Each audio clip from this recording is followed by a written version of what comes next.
What's some popular self-care/self-love advice that is actually really toxic? That you should expect unconditional support, love and acceptance from friends or romantic partners. Popular idea. But if people really care, they will tell you when you are harming yourself or others rather than just keep the vibe chill. Live your truth. There is a fine line between authenticity and being an asshole. Show them what they're missing. Just do better for yourself. The sort of positivity that relies on dragging other people down. I see it the most around body image issues in particular, but can apply to other things too, and I just think it's really sad. It doesn't solve any of the underlying issues, just makes more people feel rubbish about themselves. Cut off anyone that doesn't bring you peace. Obviously this applies to people who are constantly, deliberately making you miserable, but the stressful situation or argument with a friend that you care about doesn't count if you haven't attempted to work it out with them. It's not really advice, but it's popular for people to label themselves as brutally honest. Honesty is good, but beware of people who are more interested in the brutality than the honesty. The difference between honesty and brutal honesty is something called tact. My stepfather delighted in upsetting family members by telling them stuff that was truthful, but in a very callous way. Then, when called on it, would just say, "What? I'm just telling the truth." No, you just like to upset people by verbalizing their insecurities. Guilt is a wasted emotion. Pretty sure it was Wayne Dyer who published this nonsense in the 80s. Having at least some guilt is a good sign that you're not a psychopath. Any kind of advice that tells you to test friendships by withholding contact to see if they'll notice, or straight up tells you to drop friends that don't reach out to you regularly. This is a very selfish and passive-aggressive thing to do. If you miss your friend, then call them up. Don't play cat and mouse games. Maybe they have shit going on in their lives. The world does not revolve around you. The how not to give a fuck nonsense. I agree. Don't give a fuck what people think if you enjoy a certain type of music, but do give a fuck about how your actions affect other people. Unfortunately, it seems that many people just take it to mean don't care that you might hurt other people. In order to self-care and self-love, it is important to consider what consequences your actions have on the world around you. The whole blood is thicker than water advice, where you should feel obligated to be loyal to your family no matter what. If they are toxic or abusive, then there is no reason for you to keep that around in your life, especially if it is detrimental to your own well-being/mental health. Find a job you love, and you'll never work a day in your life. First of all, even a job you love is going to suck often. That's why they pay you to do it. This advice leaves you feeling like a failure whenever you have a bad day at work. Plus, there's a lot of value in working for a living and finding your satisfaction at a more personal level. This is a cure. Shows a picture of the woods. This is poison. Shows some antidepressants. Shut the fuck up. Some people need antidepressants to function. Going for a walk in the woods will not just magically cure your depression. Be a bad BTCH. What kind of life are you living? A Wattpad story? Is your dad a mafia? I don't understand some people. Edit. I know that means be self-assured and be confident. I just think that is not a good way to tell someone to be confident. Please don't hate me. Thanks, and thank you you/Kevin24701 for saying that. No proper person should want to describe themselves as bad unless they are just selfish. Advice to surround yourself only with positive people. If you're willing to cut people from your life when they are a bit down, that's a recipe for people hiding the negatives in their life from friends, only discussing the positive and having mostly superficial friendships, for fear of you being cut out of their lives. Not saying you need to keep people in your life who are treating you badly, but we all go through times when we are up and times when we are down. Friends give you theater time through both. When people say no one is too busy to talk to someone they care about, this is so toxic to expect people to talk to you every day. Yes, sometimes people have other stuff going on in their lives. It doesn't mean they don't care. You can be anything you want if you try hard enough. Some people have gifts and talents that other people don't. That's the reality. And even though hard work will get you far, there are points where you need to acknowledge that you won't be the best at everything, even if you love what you do, and you aren't cut out for every vocation. Just follow your heart. Bullshit. This whimsical, free spirit bullshit will frustrate you and cost you time and money. You need advice. You need help. You need guidance. Your heart is emotional and probably the least rational of things you should be following. Make an informed decision instead of an emotional one and you'll be better off. Stop looking for love and it will come to you. Maybe that works if you're naturally attractive and naturally interested in things that enhance your attractiveness. Working out, makeup, fashion, whatever. But if you're a shy, introverted person of average to below attractiveness. This is good advice to stay sad and alone forever. The girls who are always posting about treat yourself or if he doesn't treat you like a queen emoji, it's time to find a new one. No one is bad financial advice. If you know you can't afford something, don't do it, and the other is not how partnerships work. You should be each other's best friends, not worshipped like he's your subjects desperate for your approval. If your ideal relationship is one of superiority instead of equality, then you probably have mental health issues. If you can't love yourself, how are you going to love anybody else? Can I get an amen? I love my girlfriend. I love my friends. I love my family. I love my cat. Still don't love myself, but that doesn't make my love for others any less meaningful. Live like you were dying. Wait, after quitting my job and burning all my money traveling, and I'm not dead afterwards, how am I supposed to pay my bills now? For lonely people, you can't love others until you learn to love yourself. While having self-respect is important in establishing a healthy relationship, to some this can lead to a downward spiral of feeling unlovable because they're incapable of self-love. Burning bridges and cutting people off, ghosting them with no explanation because you're no longer getting what you want out of the relationship and you don't owe them anything.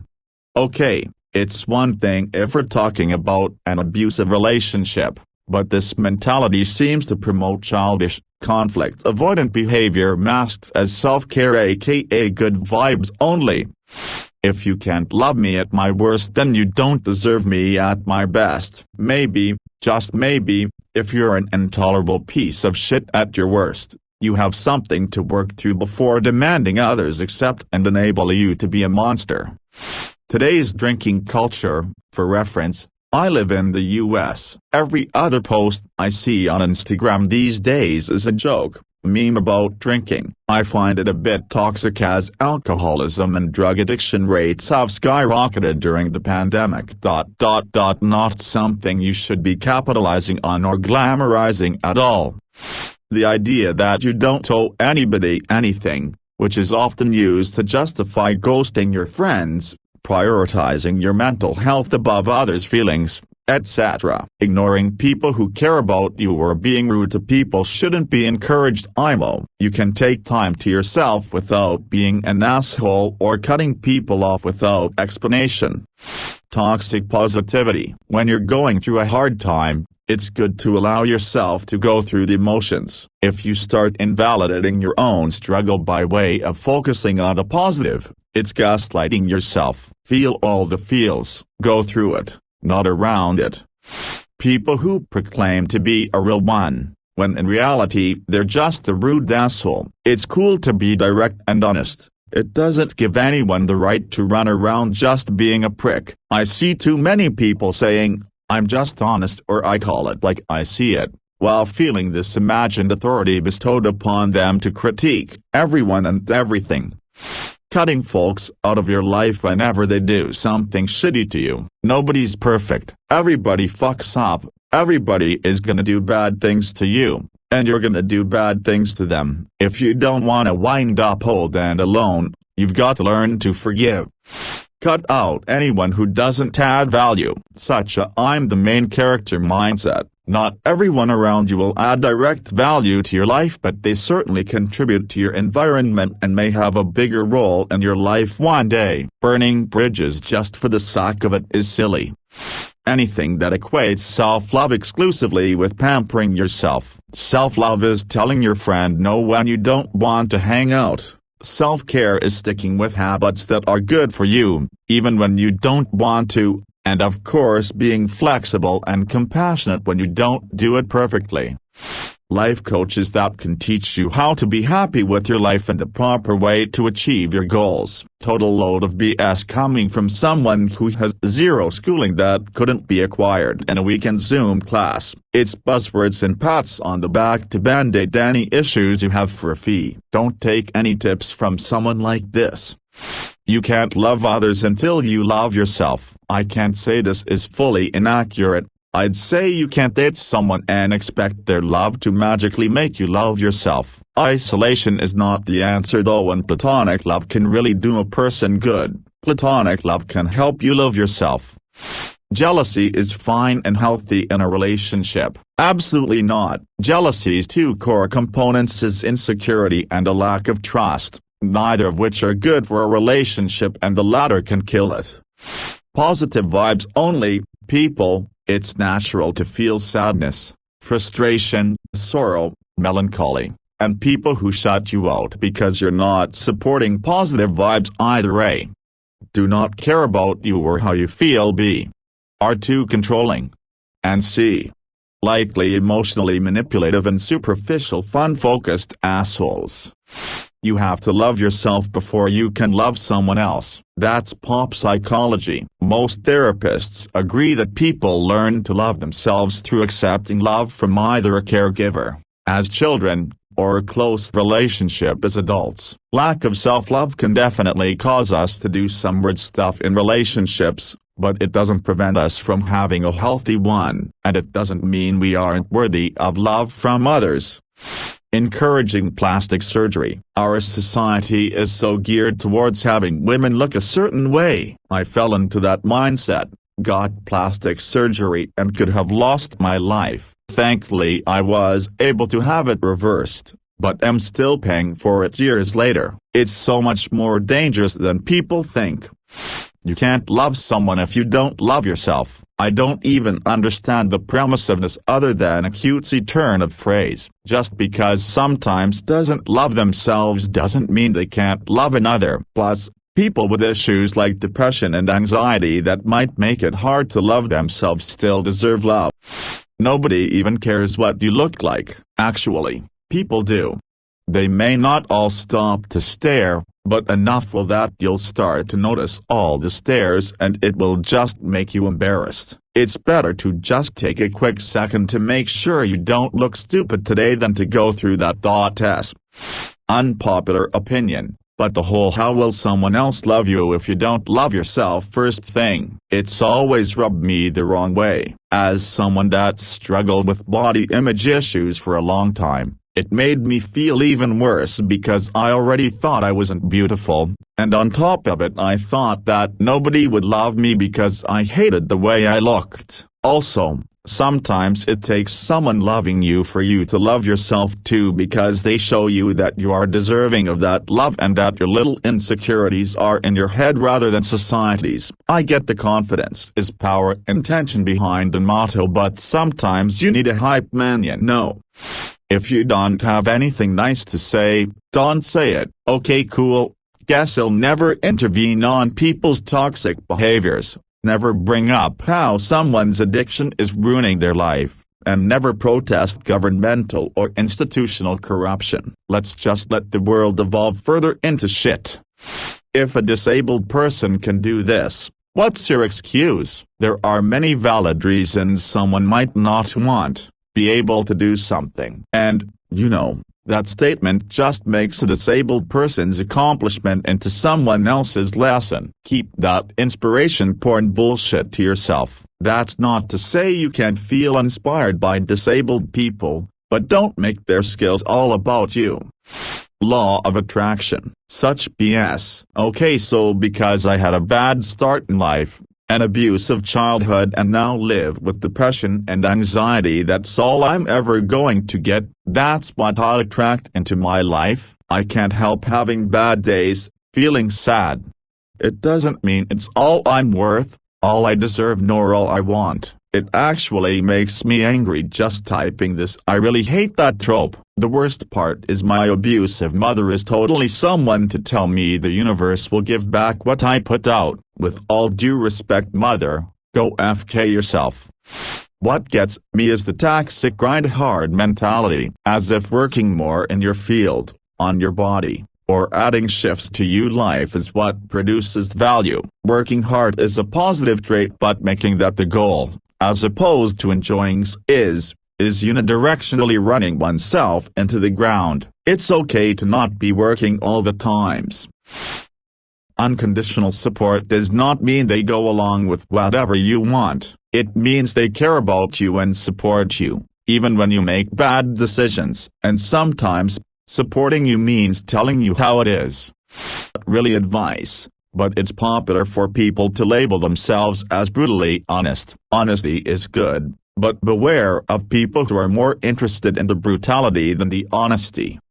The difference between honesty and brutal honesty is something called tact. My stepfather delighted in upsetting family members by telling them stuff that was truthful, but in a very callous way. Then, when called on it, would just say, "What? I'm just telling the truth." No, you just like to upset people by verbalizing their insecurities. I used to be one of these guys because some people do like brutal honesty, but then it came up during reviews at work and that I need to work on emotional intelligence. I scoffed at first. Then I started researching and one article or session I came across that really shook with me was brutally honest. Why not constructively honest or compassionately honest? And it really opened my mind to develop my eye more. It really resonated with me because it focused more on problem solving than problem presentation. Once you fall out of love with someone, you cannot fall back in love with them. Worst advice I ever got. I'm so glad I gave it a second try. Law of attraction. Such BS. Okay, so because I had a bad start in life, an abusive childhood, and now live with depression and anxiety, that's all I'm ever going to get, that's what I'll attract into my life. I can't help having bad days, feeling sad. It doesn't mean it's all I'm worth, all I deserve, nor all I want. It actually makes me angry just typing this. I really hate that trope. The worst part is my abusive mother is totally someone to tell me the universe will give back what I put out. With all due respect, mother, go FK yourself. While I use the term haters, I feel like anyone who calls people who criticize, disagree with them a hater is most likely in the wrong and too stubborn to admit it. It's an easy dodge to not have to admit your faults. If you can't handle me at my worst, then you don't deserve me at my best is caustic. You don't get to put people through trials of your worst just to let them in when you feel like they deserve it. There's a difference between gaining trust and being an ass. You are perfect the way you are. No, everyone needs self-improvement. Anyone who thinks they don't need to change is probably a narcissist. That it's okay to cancel plans last minute without notice for self-care. Like if something comes up and you have to cancel, that's one thing, but I've seen people advocate for being straight up flaky because it's self-care and you don't owe anybody anything. People need to understand owning your behavior doesn't automatically excuse it or absolve you. It's also not cute or quirky just because you're self-aware. I know someone who is a chronic cheater and shitbag, but they post memes about it like, oh yeah, that's me, I'm crazy, I'd call just the biggest walking red flag I've ever seen. Anyone change you? It's not that simple. There are forces in the world that can change you for the worse and for the better. It's up to you to weigh what kind of change someone is offering to you, and accept or deny as you will. Sister keeps talking about how great her life is since she started to fake it till you make it. It's complete bullshit. If you have to fake being happy until you trick yourself into thinking you're happy, you need